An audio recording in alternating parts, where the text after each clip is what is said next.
नारायणानुपृच्छते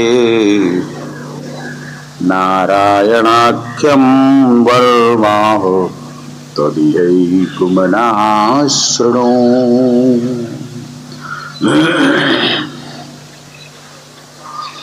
दौताम्रपाणिराचम्य सपवित्रभूतं मुरौ कृतस्वाङ्गकरन्यासो मन्त्राभ्यां वाग्यदशुचि नारायणमयं वर्मो सन्नय्येभय आगते पादयोर्जानुरोर्गो उदरे हृद्यथोरसि मुखे शिरस्यानुपूर्व्यात् ओंकारादीनि विन्यसे।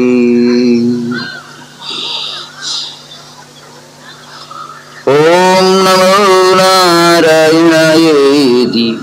विपर्ययमथापि वा करन्यासं ततः कुर्यात् द्वादशाक्षरविद्यया।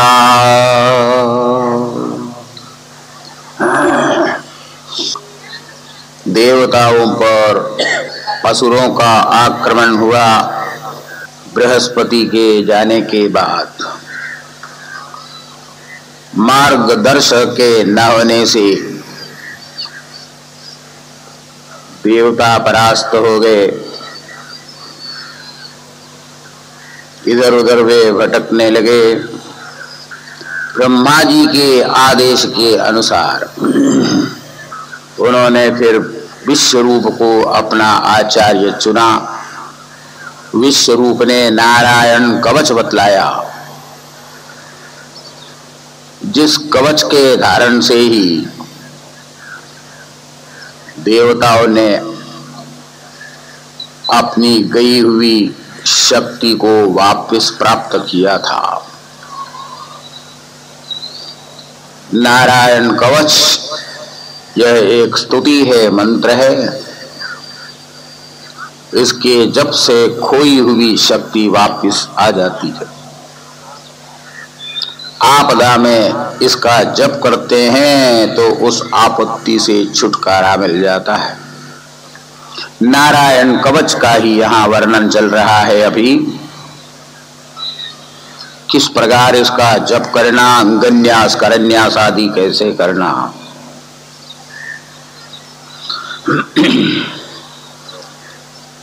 ओम नमो नारायणाय नारायण कवच का यह एक मुख्य मंत्र है। हाथ पांव धोकर उत्तराभिमुख होकर बैठना चाहिए।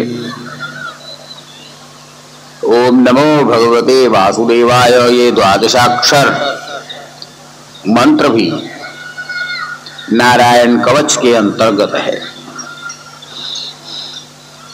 दोनों मंत्र से अंगन्यास और करन्यास करना चाहिए। एक एक अक्षर का उच्चारण करते हुए उन उन स्थानों में स्पर्श करना चाहिए अपने शरीर में। जैसे ओम नमः बोलकर पाद का स्पर्श करो, नम नमः बोलकर जानु का स्पर्श करो, मोम नमः बोलते हुए ऊरु का स्पर्श करो, नाम नमः बोलते हुए उदर का स्पर्श करो, राम नमः बोलते हुए हृदय का स्पर्श करो, यम नमः बोलते हुए उरस्थान का स्पर्श करो,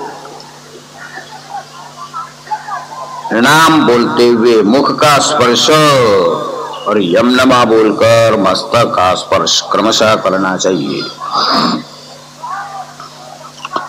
उसके बाद में करन्यास किया जाता है द्वादशाक्षर विद्या से। ओम नमो भगवते वासुदेवाय इस मंत्र को बोलते हुए अंगुष्ठाभ्यां नमः, तर्जनीभ्यां नमः, मध्यमाभ्यां नमः, इस प्रकार करन्यास करो। उसके बाद में एक तीसरा मंत्र बतलाया जाता है, वो है विष्णवे नमः। ओम विष्णवे नमः। प्रणवादि अकारांतमंगुल्यंगुष्ठवर्वसु यसेद्रवय ओंकारं विकारमनुमूर्धनि षकारं तो भ्रुवोर्मध्ये नकारं शिखया दिशेतु वेकारं नेत्रयोर्युञ्जान्नकारं सर्वसन्धिषु मकारम अस्त्रमुद्दिश्य मंत्रपूर्तिर्भवेद्बुधा। ये सब अंगन्यास करन्यास क्यों करते हैं? गीता पाठ भी करते हैं तो उस समय भी अंगुष्ठाभ्याम नमः तर्जनीभ्याम नमः सब बोलते हैं। वो क्यों बोलते हैं? इसलिए कि अपने शरीर को पहले मंत्रमय बनाना चाहिए, तब मंत्र का जप करो। स्वयं मंत्र स्वरूप ना हो और मंत्र जपें तो उस मंत्र में शक्ति नहीं आ सकती। इसलिए अंगन्यास करो, करन्यास करो, अक्षरन्यास करो। सविसर्गम पठन्तं तत्सर्वदिक्षु विनिर्दिशेत्। ओम विष्णवे नमः इति आत्मानं परमं ध्यायेत् ध्येयं षट्शक्तिभिर्युतं विद्यातीजस्तपो मूर्ति इवं मंत्रमुदाहरे। मंत्र जप करने के लिए उस मंत्र का ऋषि कौन, छंद कौन, देवता कौन, ये तीनों को प्रथम जानो। फिर उसके बाद अंगन्यास और करन्यास करो। अपने पूरे शरीर को ही मंत्रमय बनाओ। ऐसा चिंतन करो कि हमारे पूरे शरीर में से मंत्र की ध्वनि निकल रही है, रोम रोम से मंत्र की ध्वनि निकल रही है। इस प्रकार ध्यान करते हुए, चिंतन करते हुए मंत्र का जप करो। भले तुम श्री कृष्ण शरणम मम बोलो, भले ओम नमः शिवाय बोलो, लेकिन इस प्रकार अंगन्यास, करन्यास, ऋष्यादिन्यास करते हुए करना चाहिए, जिससे उस मंत्र में बड़ी शक्ति आ जाती है, मंत्र सिद्धि होती है और उस मंत्र का प्रयोग करने से अभीष्ट सिद्धि भी हो जाया करती है। ओम हरिर्विदद्यान् मम सर्वरक्षां न्यस्ताङ्घ्रिपद्मपदकेन्द्रपृष्ठे दरारिजर्मासि गदेषु चापपाशान् दधानोष्टगुणोष्टबाहु जलेषु मां रक्षतु मत्स्यमूर्तिर्यादो गणेभ्यो वरुणस्य पाशात् स्थलेषु माया बटुवामनोव्यात्रिविक्रमख्ये वधु विश्वरूपा। यह स्तुति है, कवच की यह स्तुति है। स्तुति बोलते हुए भगवान से यह प्रार्थना की जाती है हर जगह, हे भगवान आप मेरी रक्षा करो। चाहे मैं घर में रहूं, बाहर जाऊं, जल में रहूं, स्थल में जाऊं, जंगल में जाऊं, कहीं पर भी जाऊं, सर्वत्र तुम ही मेरे रक्षक हो, मेरी रक्षा करो। इस प्रकार भगवान से प्रार्थना इस कवच के अंदर की गई है। रक्षत्व सोमाध्वनि यज्ञकल्प सुदंष्ट्रजुन्नीदधरूवराः रामोद्रिकूटेश्वर विप्रवासे स लक्ष्मणोऽव्याद् भरताग्रजोऽस्मान् मामुग्रधर्मादखिलात् प्रमादात् नारायण पातु नरश्च हासात् दत्तस्त्वयोगादथ योगनाथः पायात् गुणेश कपिल कर्म बंधा। भगवान के जितने भी स्वरूप हैं, अवतार हैं, गुण हैं, उनको लेकर एक एक नाम लेते हुए भगवान से ये प्रार्थना की जाती है कि हे परमेश्वर आप हमारी रक्षा करो। इमाम विद्याम पुरा कश्चित कौशिको धारयन् द्विजः योगधारणया स्वांगं जहौ स मरुधन्वनी। विश्वरूप ने देवताओं को कहा, यह नारायण कवच नाम की विद्या है जिसे मैंने आपको अभी सुनाया। कौशिक नाम का कोई ब्राह्मण था। प्रथम उस ब्राह्मण ने इस विद्या को धारण किया और एक बार वह कहीं जा रहा था, मरु प्रदेश में पहुंच गया। वो मारवाड़ के मरु प्रदेश में, जहां पर केवल रेत बालू ही है, कोई पेड़ नहीं, वृक्ष नहीं, पानी नहीं। वहां से चलते समय में उसने योग अभ्यास के द्वारा अपने शरीर को ही वहां छोड़ दिया था। वहां उसकी मृत्यु हो गई थी। उसकी हड्डी वहां पर पड़ी हुई थी। एक समय की बात, चित्ररथ नाम का कोई गंधर्व था, विमान से आकाश में उड़ता चला जा रहा था। वो उस स्थान पर जब पहुंच गया विमान, तो विमान एकाएक टूट गया और वहीं पर गिर पड़ा। गंधर्व होने के कारण बच तो गया, सोचा कारण क्या है कि मेरा विमान यहां पर टूट गया, क्यों नीचे आ गया। पता लगाने पर मालूम पड़ा कि कौशिक नाम का ब्राह्मण था, जिसने नारायण कवच को धारण किया था। उसकी अस्थियां यहां पर पड़ी हुई है। चित्ररथ तो बहुत बड़ा भारी गंधर्वेश्वर था। गंधर्वाणाम चित्ररथः सिद्धानां कपिलो मुनिः, गीता में भी चित्ररथ का नाम लिया है।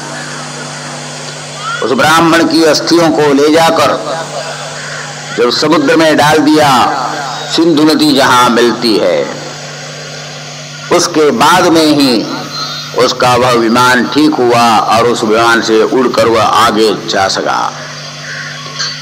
इस कथा का यही तात्पर्य है कि नारायण कवच जो धारण करता है, उसकी हड्डी का भी उल्लंघन कोई नहीं कर सकता।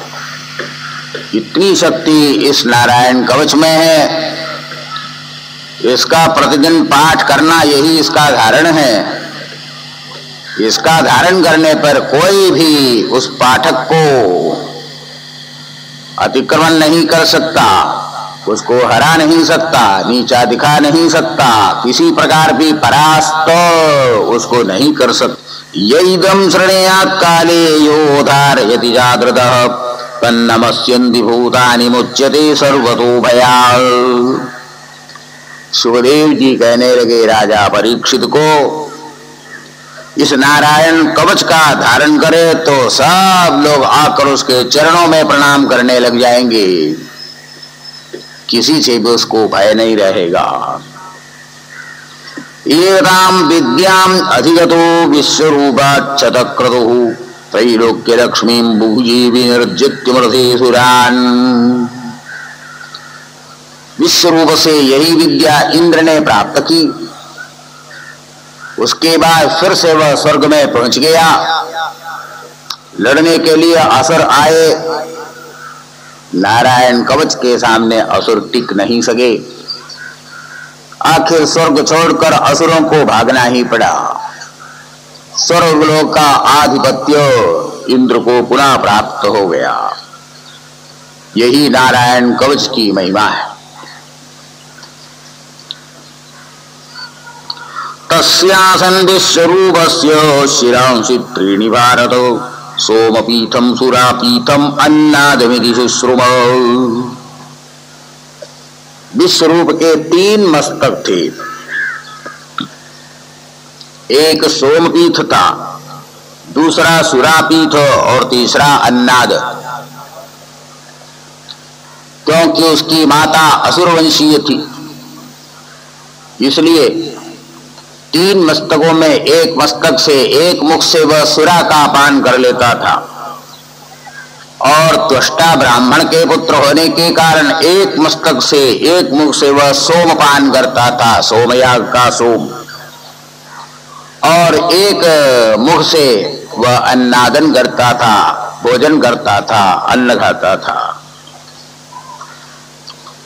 बरही याग में देवताओं के लिए प्रत्यक्ष रूप से वह आहुतियां दिया करता था, जिसके कारण देवताओं की शक्ति बढ़ती जाती थी। लेकिन परोक्ष रूप से असुरों को भी वह आहुति दे देता था, क्योंकि असुर वंश में उसकी माता है, जिसके कारण असुरों की भी शक्ति बराबर बनी रही। किंतु इसका पता इंद्र को चला। इंद्र ने कहा अगर याग यज्ञों में असुरों को भी भाग दिया जाएगा तो असुरों की शक्ति बढ़ जाएगी और फिर असुरों को जीतना संभव नहीं होगा।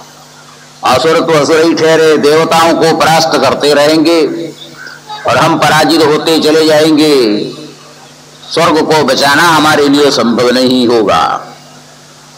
एक बार इसी प्रकार विश्वरूप परोक्ष रूप से असुरों को यज्ञ का भाग दे रहा था, उसी समय में वहां पर इंद्र आ गया और इंद्र ने आकर विश्वरूप के तीनों मस्तकों को काट कर गिरा दिया। सोमपीतम तु यत्तस्य शिर आसीत् कपिंजलः कलविंकस्सुरापीतमन्नादं यत्सतित्तिरिः। लेकिन नारायण कवच का धारण होने के कारण मस्तक उसके नष्ट नहीं हुए। एक मस्तक कपिंजल पक्षी बन गया और दूसरा कलविंक पक्षी बन गया, कलविंक चटक जिसको बोलते हैं, और तीसरा मस्तक तित्तिरी नाम का पक्षी बन गया। तीन मस्तक इस प्रकार पक्षी रूप में परिणत हो गए। त्वष्टा का वह पुत्र था विश्वरूप, त्वष्टा ब्राह्मण था और ब्राह्मण का पुत्र ब्राह्मण ही होता है, भले ही मातृवंशीय असुर हो। ब्रह्म हत्या लग गई उसको, ब्रह्म हत्या पाप लग गया इंद्र को। इंद्र ने विश्वरूप का वध किया था। संवत्सरां ते तदहं भूतानां सविशुद्धै भूम्यं बुद्रुमयूषिद्भिश्चतुर्धा व्यभजद्धरी।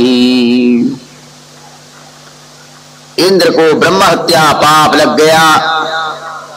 1 वर्ष तक वो ब्रह्म हत्या इंद्र के पीछे लगी रही। 1 संवत्सर के बाद में इंद्र ने ब्रह्म हत्या पाप को 4 जगह विभाजन करके डाल दिया।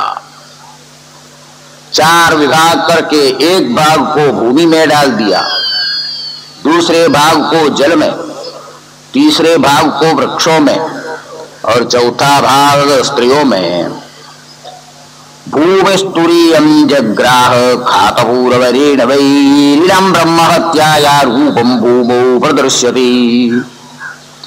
ब्रह्म हत्या का 1/4 भाग पृथ्वी देवी से इंद्र ने कहा तुम ग्रहण करो, क्योंकि ब्रह्म हत्या पाप मेरे सिर पर मंडराता रहेगा तो इस विश्व की रक्षा भला कौन कर पाएगा।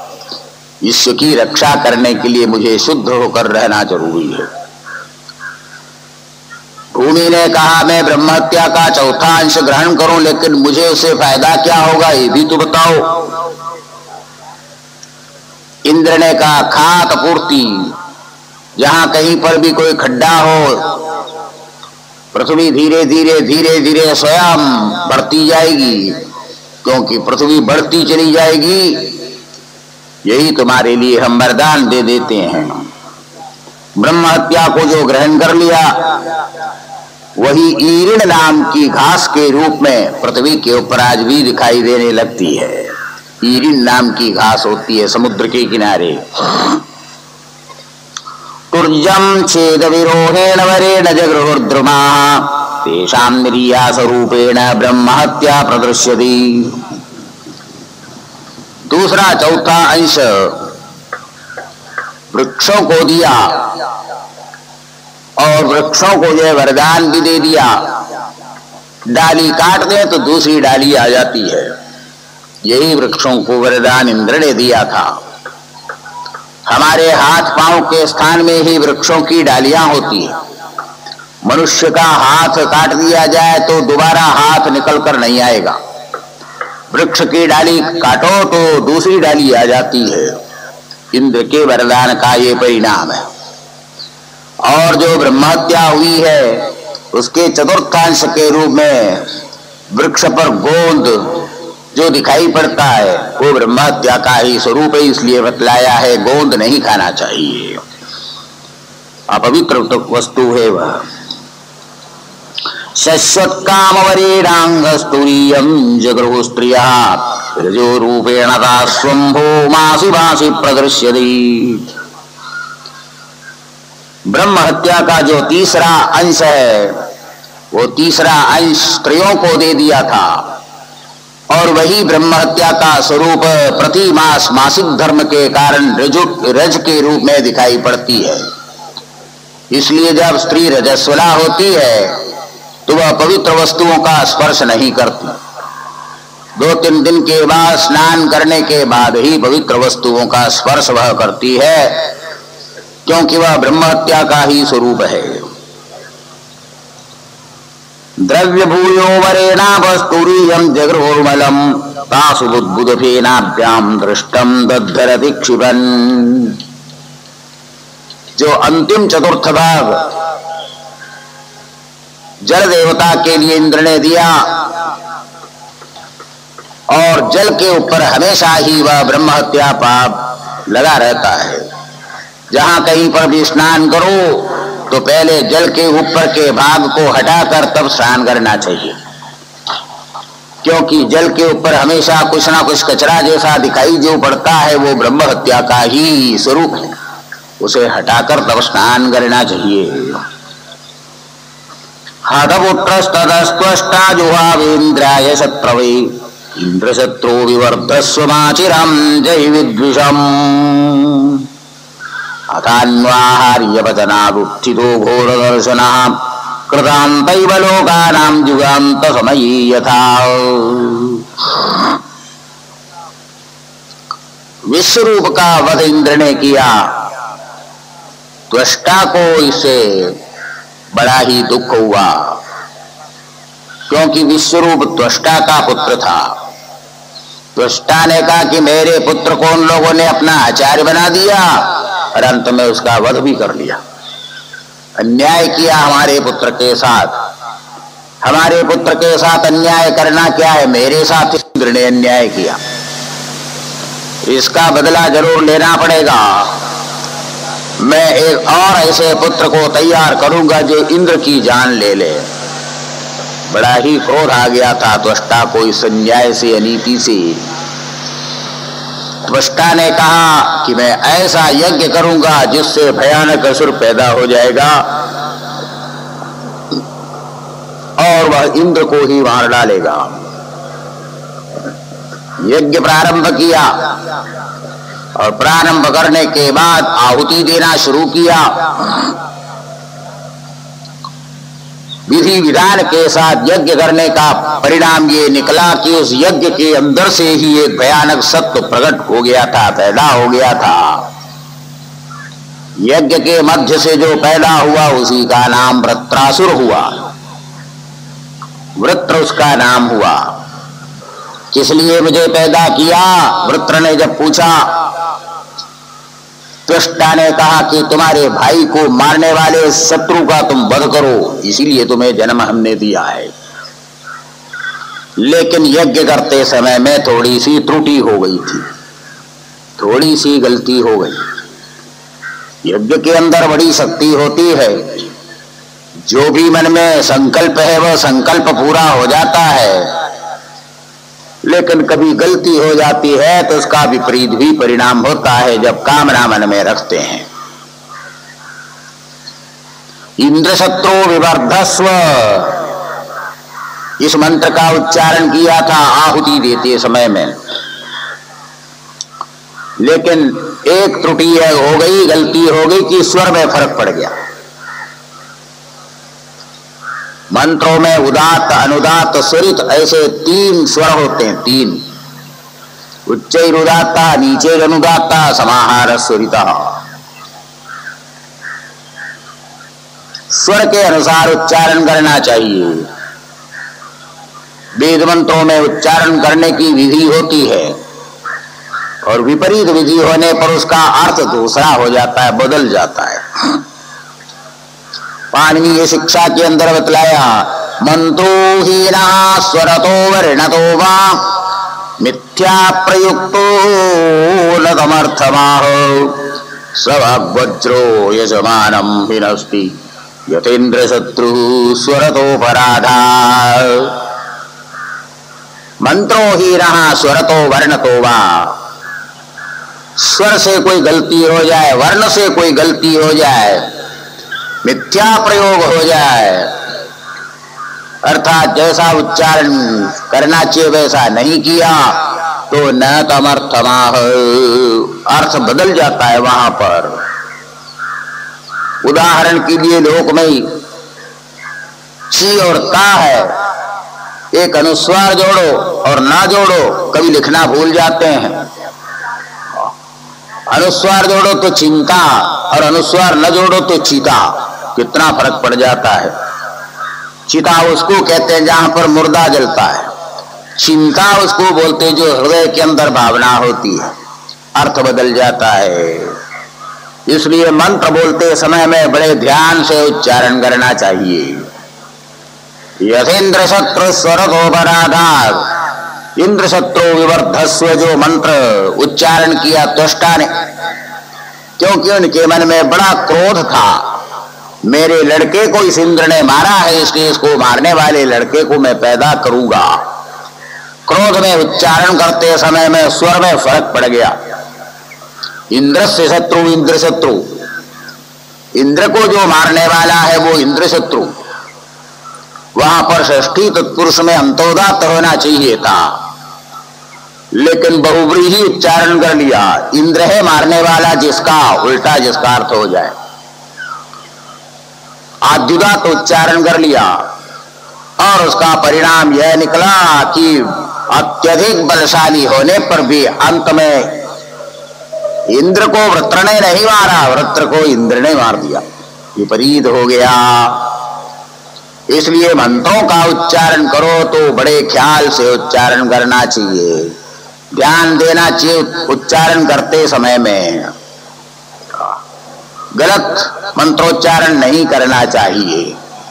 भले तुम श्री कृष्णा शरणम ममा बोलो, भले नमः शिवाय बोलो, नमो नारायणाय बोलो, अक्षर बराबर होना चाहिए, स्वर बराबर होना चाहिए, स्वर में फर्क ना हो, अक्षर में फर्क ना हो। सवै वृत्र इति प्रोक्त पाप परमदारुणः तम निजघ्नुरभिद्रुत्य सगणा विबुधर्षभाः स्वे स्वेर्दिव्यास्त्रशस्त्रौघै सोग्रसत्तानि कृत्स्नशः ततस्ते विस्मिता सर्वे विषन्नाग्रस्ततेजसः प्रत्यञ्चमादिपुरुषं पतस्थुः समाहिताः। वृत्रासुर पैदा हो गया, उत्तरोत्तर बढ़ता जा रहा था, उसका शरीर पहाड़ के समान भयंकर हो गया।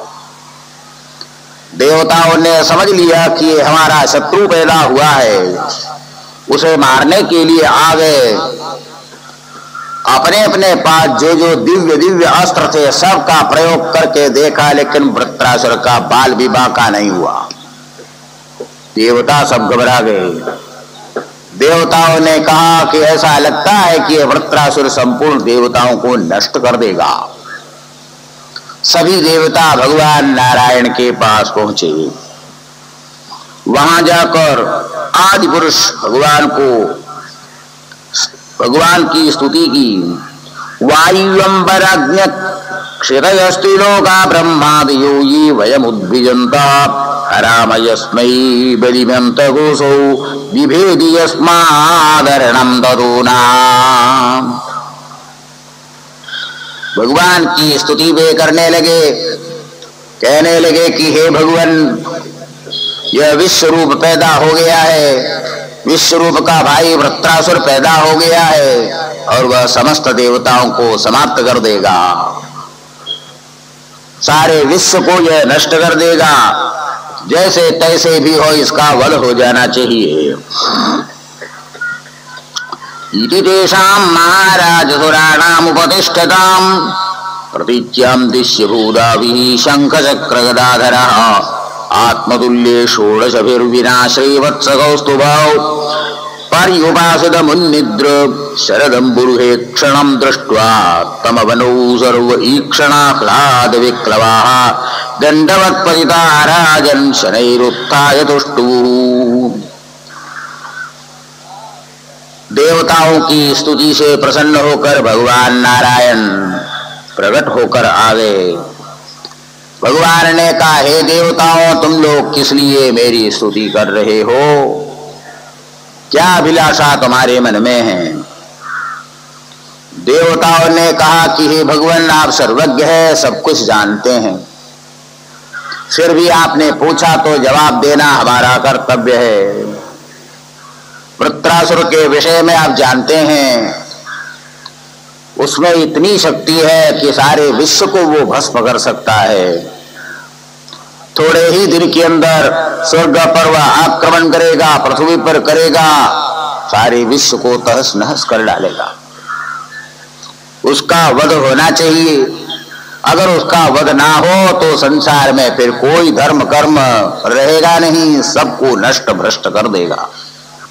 भगवान नारायण ने कहा उस समय में, किम दुरापम मयि प्रीति तथा विविधिर्षभाः मय्येकान्तमदन्नान्यन्मत्तो वाञ्छति तत्त्ववितो। भगवान नारायण ने कहा कि देखो, बात यह, श्री तुम्हारे लिए उपाय मैं बता सकता हूं। वृत्रासुर का वध सीधा मैं भी नहीं कर सकता, उसके लिए तैयारी करनी पड़ेगी। यह कोई मामूली असुर नहीं है, यज्ञ से पैदा हुआ है यह, तो उसका वध करना कोई खेल की बात नहीं। त्वष्टा ने यज्ञ किया था और यज्ञ से साक्षात पैदा वो हुआ है, उसके अंदर इतनी शक्ति है और आगे वो बढ़ती ही चली जाएगी। उचित उपाय शीघ्र ही करना होगा। सवा अधिगतो दद्यं अश्विभ्यां ब्रह्म निष्कलम् यद्वा अश्वशिरो नाम तयोरमरतां व्यधात् मघवन्यादवद्रम्बोरुध्यं च मृषिसत्तमं विद्याव्रत तपस्सारं गात्रं याचतमाचिराम्। वृत्रासुर का वध करने के लिए महर्षि दधीची की हड्डियों से तुम्हें वज्र बनाना पड़ेगा। पहले केवल आयुध से कुछ नहीं होने वाला है, साथ साथ मंत्र शक्ति चाहिए, साथ साथ दैवी शक्ति चाहिए, और आयुध के उपयुक्त जो सामग्री है उसके अंदर बहुत पवित्रता भी चाहिए। इसके लिए महर्षि दधीची के पास तुम लोग जाओ। महर्षि दधीची ऐसे हैं, पूरे वे ब्रह्मवेत्ता है। ज्ञान से उन्होंने अपने समस्त पापों को जला दिया है। ज्ञानाग्नि सर्वकर्माणि भस्मसात् कुरुते। तपश्चर्या के द्वारा उनके पूरे शरीर में, नस नस में, हड्डियों में शक्ति भरी हुई है। उस ऋषि से जाकर प्रार्थना करो कि आप अपनी हड्डी में और उससे तुम वज्र बनाओगे तो उस वज्र से वृत्रासुर का वध किया जा सकेगा।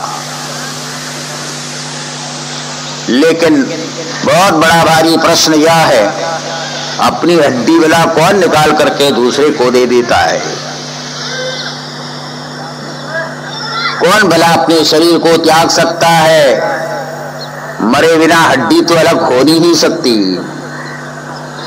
भगवान नारायण ने कहा, सवा अधिगतो दद्यं अश्विभ्यां ब्रह्म निष्कलम् यद्वा अश्वशिरो नाम तयोरमरतां व्यधात्। महर्षि दधीची ऐसे हैं, उनके बराबर कोई परोपकारी संसार में दूसरा नहीं है। तुम हड्डी मांगो चाहे कुछ भी मांगो, सब वो देने के लिए तैयार हो जाएंगे। सब कुछ कार्य तुम्हारे सिद्ध हो जाएंगे। हड्डी से जब तुम वज्र बनाओगे तो उस समय में मैं भी उसमें अपना तेज का आधान करूंगा। उस वज्र के अंदर दधीची की भी शक्ति रहेगी, मेरी भी शक्ति रहेगी, और शक्ति माता की भी शक्ति रहेगी। समस्त शक्ति जब एकत्र हो जाती है और उसका जब प्रयोग किया जाएगा तभी वृत्रासुर का वध हो सकेगा। इंद्रमेवं समादिश्य भगवान् विश्वभावनः पश्यतामनिमेषाणां तत्रैवान्तर्दधे हरिः तथाभियाजितो देवी ऋषिराथर्वणो महान् मोदमान उवाचेदं प्रहसन्निव भारत। समस्त देवता दधीची महर्षि के आश्रम में पहुंच गए। देवताओं को देखकर महर्षि दधीची ने उनका बड़ा आदर सत्कार किया, बैठाया, पूजन किया। महर्षि दधीची ने कहा कि हे देवताओं, कहो कैसे तुम सब आए हो यहाँ पर। इंद्र ने यही बात कही, आपसे एक चीज हम मांगने के लिए आए हैं। आज आपके सम्मुख हम देव नहीं याचक है, भिक्षुक है। आपसे कुछ भिक्षा लेने के लिए आए हैं, याचना करने के लिए आए हैं। महर्षि दधीची ने कहा कि बिना भूमिका बोलो जो तुम्हें चाहिए। इंद्र ने कहा, आप जानते ही हैं वृत्रासुर पैदा हो चुका है, सारे विश्व के लिए ही वो बड़ा भयानक हो चुका है, विश्व का नाश होने वाला है। इसलिए हम आपसे यही मांगने आए हैं कि आप अपनी हड्डी प्रदान करें, जिससे मैं वज्र बनाऊं, वज्र बनवा करके उसके साथ में युद्ध करूं और वृत्रासुर का वध करूं। महर्षि दधीची हंसने लगे, फिर भी परीक्षा करने के लिए बोले, ओ देवताओं, ये तो बताओ, यह शरीर किसको प्रिय नहीं होता? अपना शरीर सबको प्रिय होता है। हड्डी तो शरीर का त्याग किए बिना नहीं हो सकता, नहीं मिल सकता। और अपने अपने शरीर में सबको मोह रहता है, चाहे वो शरीर कैसा ही क्यों न हो। अनेक बीमारियों से ग्रस्त भी मनुष्य यही आशा रखता है कि इन बीमारियों को पार कर फिर मैं सुजीवन बिताऊं। घोर कष्ट पा रहा, लेकिन उससे कहा जाए तुम मरना चाहते हो तो वो मरने के लिए तैयार नहीं हो सकता। शरीर पर सबका मोह रहता है। हे देवताओं, तुम अपना स्वार्थ सिद्ध करने के लिए मुझसे शरीर को मांग रहे हो, ये कहां तक उचित है? सोचो तो सही। देवताओं ने कहा, उस समय में भगवान आप बात यथार्थ बोल रहे हैं। किन्नु तद्दुस्त्यजं ब्रह्मन् पुंसां भूतानुकंपिता कंपिनां भवद्विदानां महतां पुण्यश्लोकीड्यगर्वणां ननु स्वार्थपरो लोको न वेदपर संकटं यदि वेदनया चेतनेदिना यदीश्वरः।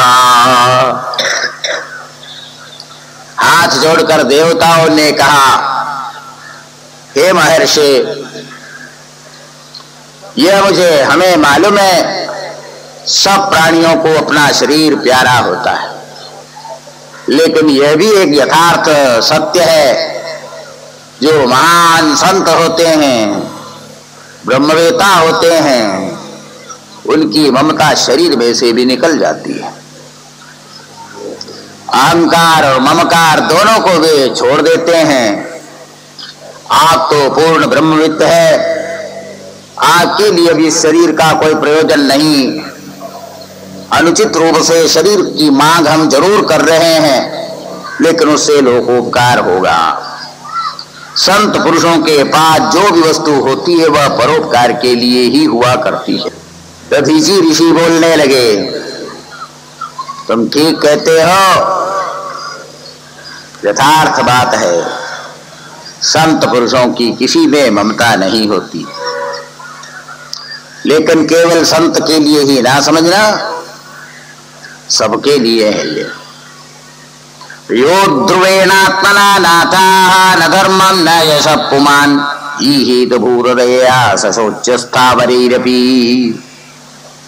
ये शरीर विनाशी है, आज नहीं तो कल जाएगा, यह जाने वाला जरूर है।